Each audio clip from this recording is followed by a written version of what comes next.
It's a girls' night out in Belfast. A bite to eat, a couple of drinks, maybe a dance.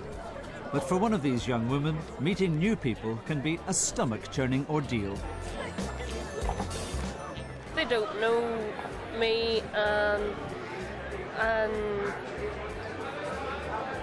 but then they think that I am they think that I am stupid. But she's not stupid, and she's not drunk. She doesn't even drink. She's wary of people because she has a disability that has robbed her of normal speech and turned her life upside down for the last 12 years. This is Nicola Harkin, and this is her story.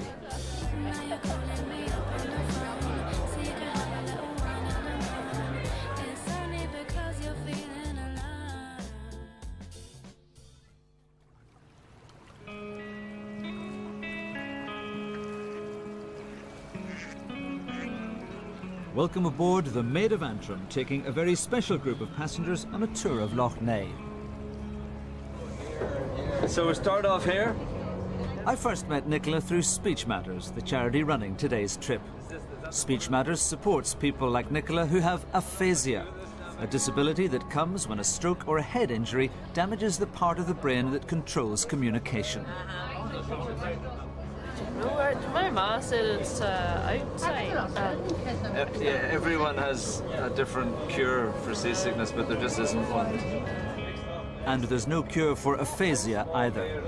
If I can't say the word or the sentence, or I have to say, you know, I had a stroke. Terribly bad. I was a big fan of it. All these passengers have or care for someone who has aphasia. It affects reading and writing as well as speech, and leaves its victims isolated and confused. I learned just how cruel it can be when it hit my own family.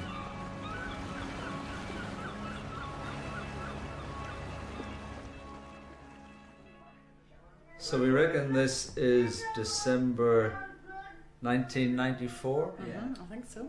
Yeah. And Nana had her stroke in August, so she'd been three months in hospital. I mean, she actually looks amazingly well. She looks unbelievably well, but she did have to be carried up the stairs. So I remember she lived downstairs in our living room. Do you remember that? Yeah. And all the carers came in and she had to be washed down there. She couldn't get up to the bathroom.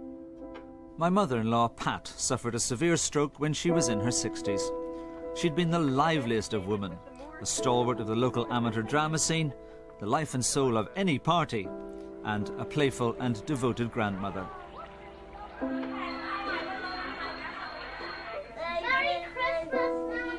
Then one day a blood clot passed over her brain. She lost her mobility, but far more distressing was the loss of communication. I can remember her wanting to speak and speaking as if she didn't realise that she wasn't actually making sense, if you know what I mean. Because we then got a fantastic way of communicating. She told me that when she was speaking, her brain was telling her that she was actually saying what she thought she was saying, but it came out a gobbledygook. Can you imagine, for 8 years, she never really spoke a sentence again until she died. I mean, it's unbelievable, isn't it? It is unbelievable. That you could live like that and you know... being trapped inside your own head. That's exactly what it is. We'll give them a kiss now, Body. Because of Pat, and perhaps too because I make my living with my voice, I felt a particular affinity for aphasia sufferers. And I was to discover that there are as many as 10,000 people in Northern Ireland living with that nightmare. Unchanged inside, but struggling to communicate with the outside world. Hello. People like Nicola. So this is where you hang out, up in the hills in the North Sperrins. How are you? Nice to see you. Everyone see it. Meet the family here.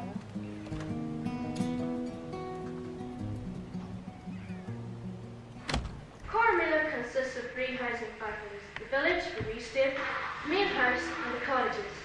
And the cottages at that time... As a teenager, Nicola was a bright and engaging chatterbox, as you'll gather from this video of a school debate. And the main house was a group of old widows from all over Northern Ireland. I would be angry because I used to speak. I was a speaker. In the debating society, yeah. So you get really angry about that. I think that's terrible. Like.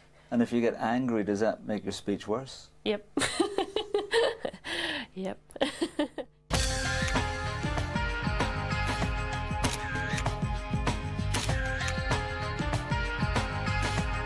Nicola was in her last year at university in Manchester when double disaster struck. First ovarian cancer, then a major stroke. She was 22 years old. It was a good while before we knew that she was going to live. We thought, certainly during the first week, they did not think that she would live. I just remember going into the ward and just in the distance seeing this such a small face. You know, she just seemed to have shrunk, and she just couldn't speak. The only thing she could say was yes and no. It was really that was it, and I just couldn't believe it. I couldn't believe that such a chatty person, such full of life, had just vanished. The consultant was saying, you know, oh, you've had a stroke. And I was like thinking, all right. And I was like, I thought, you know, oh, a stroke, oh well. You know, in my head, I thought I was saying, you know, oh, that's grand, you know. But I didn't say stuff.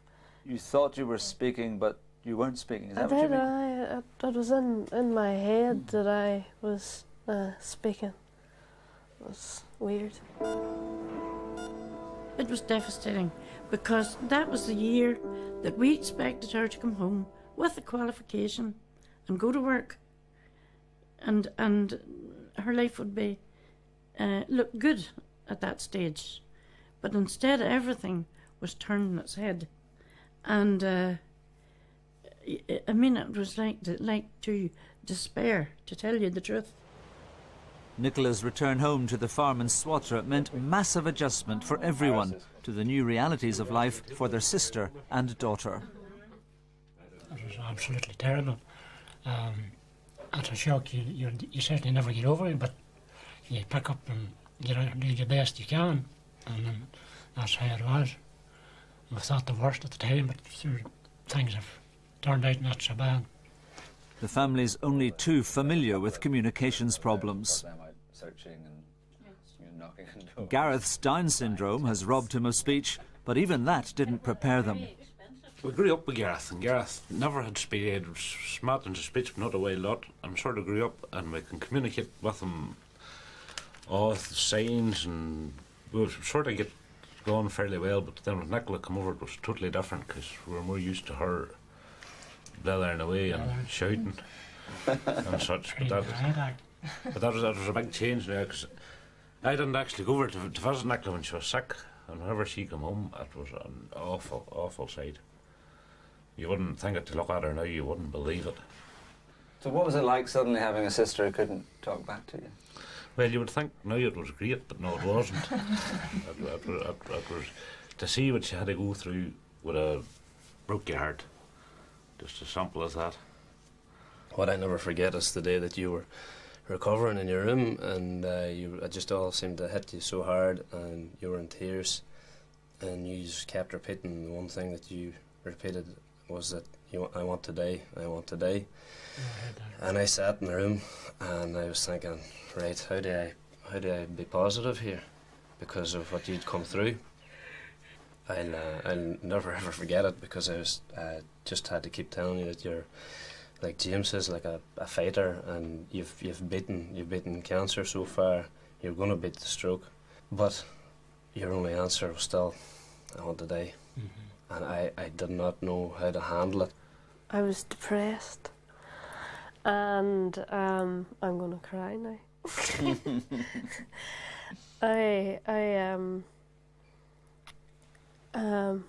I couldn't say anything, And I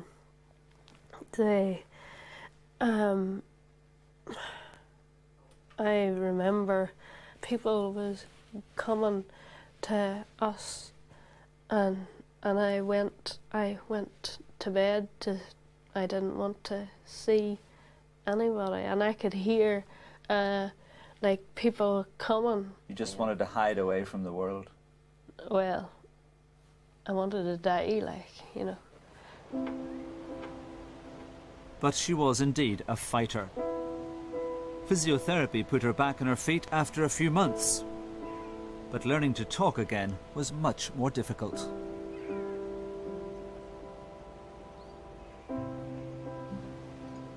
The speech therapy was very hard.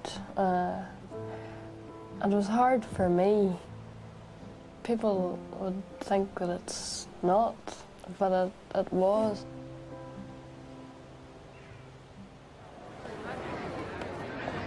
As Nicola's medical condition improved, her friends rallied round with support. It was they who helped drag her out of her depression. Self-pity was just not allowed. I used to say to her, "You're going out, that's it. You're not sitting in." And there wasn't one time where she would phone me and says, or I'd phone her, no, not going. And I went, "You are going."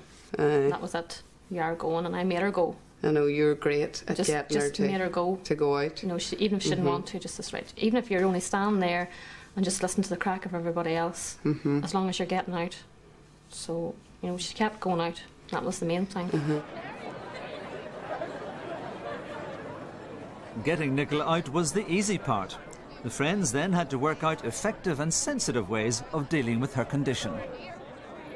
I said to her, "Am I talking too fast for you?" Because I had no idea about a stroke or what way you're affected. And I said, she said, "No, I understand." Well, she didn't say. I said, "Do you understand everything I'm saying?" And she said, "Yes." And I said, "Look, I feel really, you know, embarrassed asking you that question." You feel even hard even sometimes finishing the sentence for her, you know. That's right. You can't help it. You sort of feel as if finish the sentence. Because she's stammering and she's sort of, you're feeling she's embarrassed because she can't find the words, so you're trying to help her out. Then you had to ask her, "Do you mind us finishing the sentence, or do you want us to just leave you to get there?" She seemed to be okay at the start to let you finish the sentence for her, and then gradually she went, "No, let me be, I'll get there." Yes.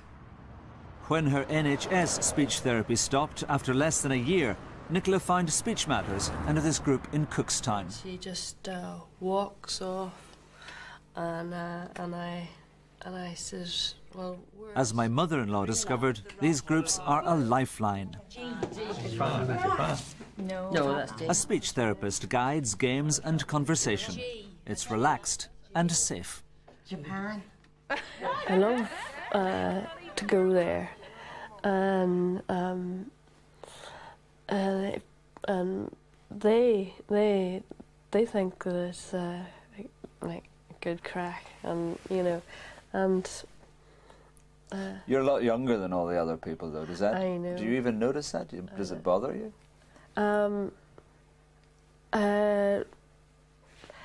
Whenever I was in, whenever I had the stroke, I like, you know, I did find it hard, and but now it's life, you know.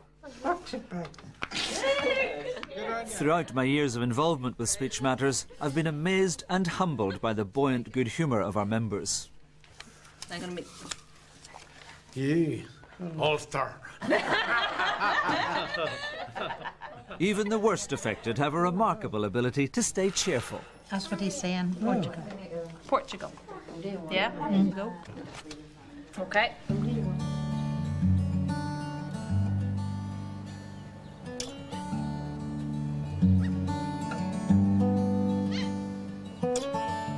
Portugal might be beyond their reach these days, but with his wife Katie and his carer, Henry Stewart enjoys a regular break in Portrush.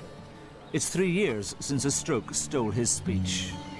The physical side we can see, but in terms of this sudden loss of communication, just tell me how that's been for you both, Katie.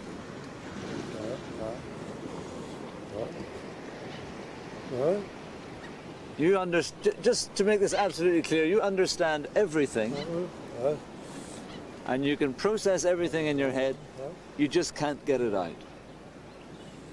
I've said this to so many other people though, that the frustration must be unbelievable. How does he cope with that frustration? Very well. I've never saw him pull a face. He's always happy and smiling and contented. He seems to have just come to terms with it. Do you think you've come to terms with it? You've no choice. No. Tell me how you think this has changed your relationship. Oh, we used to be able to have an odd good argument, and not in a bad temper, just for the sake of a battle of words. And we both loved that, and we can't do it anymore. We have been taken out of ordinary life to be onlookers, left sitting on our own. There are dark days, of course. To give voice to the loss, fear and isolation, Speech Matters asked a poet to spend time with the conversation groups. I found it, the very idea of it, terrifying, and I could totally understand their frustration and their anger and the upset. It's very hard to imagine what it would be like living with that inability to communicate. Cut off, the days are long for us. Time is something the world doesn't have. Life moves too fast. How fast your conversation is. Stuck, useless, nothing, wishing we could do all the things we used to be able to do. Never had a proper conversation since, saying things 1,000 times before you understand. Extraordinary words. Extraordinary people. Good morning, you're all very welcome to Spring Hill House this morning. Just to give you a little tiny bit of history about the house itself, it was actually built around 1690. I've come out for the day with the Cookstown group for a visit to the National Trust property at Spring Hill. I remember how much my mother-in-law enjoyed escaping the prison of her home. It was established here in... These trips also bring members into contact with the public, and that's a useful exercise for everyone. Most people still don't know what aphasia is or have heard of it. That's a big part of us getting out and about as well, is educating people out there. And seeing, I suppose, the people behind that disability. You know, it's not just about what aphasia is from a medical point of view, but how it actually relates to individuals, and how, although it has had a huge and massive effect on their lives, how they still are able to get out and about and still are still interested to want to learn more and take in new interests and new things. Yes. It's the old does he take sugar syndrome, I suppose. People will always talk to Katie Henry and not directly to you. Again, very frustrating, I would think.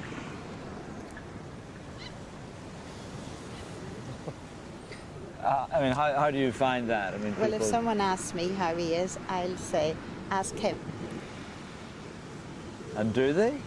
They'll either break the ice by trying to communicate and end up having a conversation, or else they'll just look at me and walk off.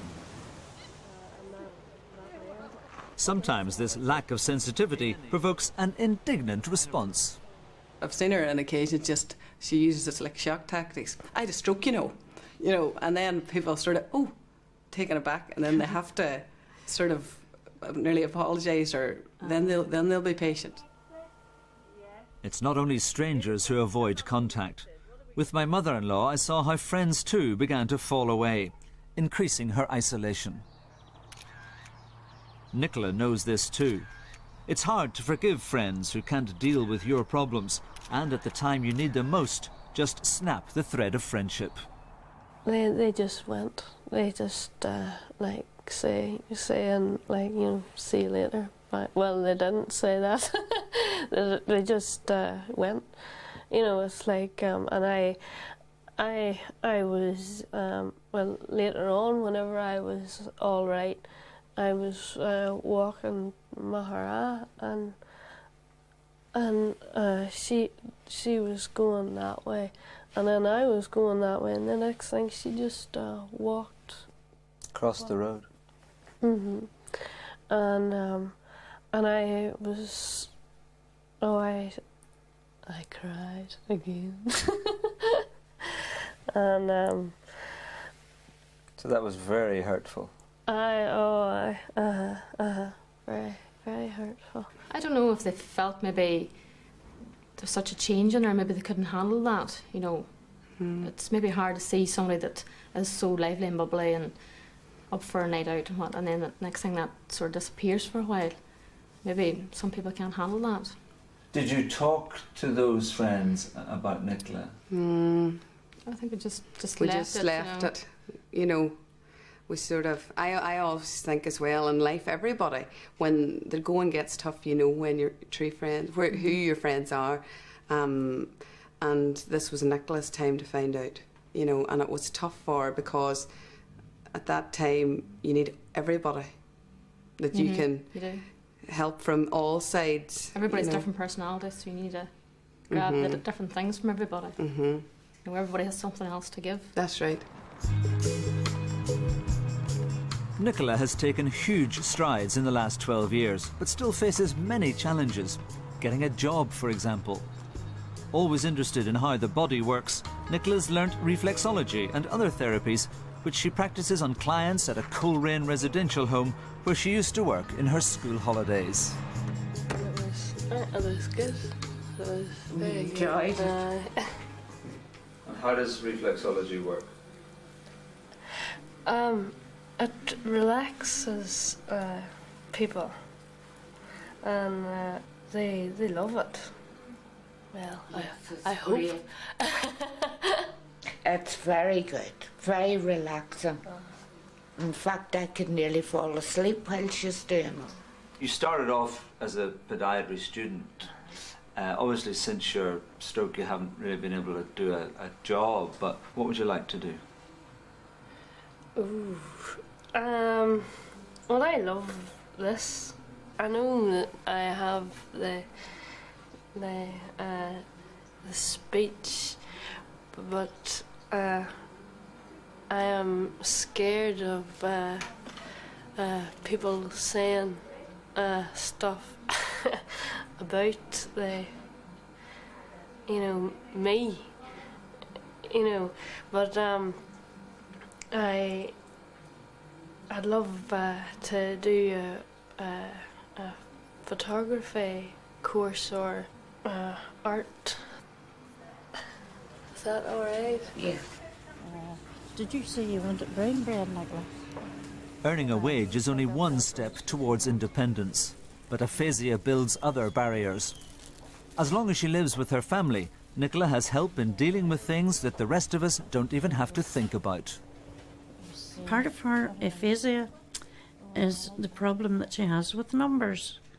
And if she's out anywhere and somebody says to her, "What's your phone number?" she can't tell them. So she has a strategy for that. And she says to her friend, "Have you a pen?" And they know that Nicola wants her phone number written down. And then they can pass it on to somebody. She has that problem with numbers, and that includes time, and it also includes money. Aphasia saps your confidence, and like so many others, Nicola has what she calls her comfort zone. See you later. Bye-bye. Thank you, Kevin. In Swatra, everything's fine. Yeah. Bye-bye. Everybody here, they know me, and they're grand. But So let's say you go from Swatra to Mahara. What's it like there? oh, that's all right. All right. And then maybe Cookstown. What's it like there? Scary. And Belfast. If you're going, The further you are away from home, the harder it is. Even me, and I'm like, it's scary. Another night out in the big city, and no sign of nerves as Nicola arrives for the Love to Talk gala ball in the Europa. Got no cigarette. It's a big fundraiser for Speech Matters. Nicola's to give a short reading, a daunting effort in front of these hundreds of people. Let's celebrate these words and the gift of speaking, and let's celebrate. Let us remember those whose speech has been taken away. Thank you.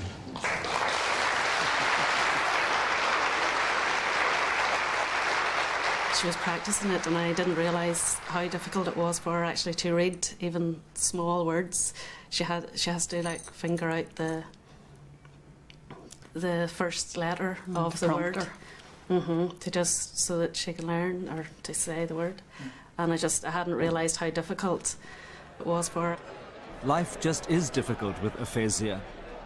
And while older people often have a partner to lean on, Nicola's mum worries about the future when she can no longer support her.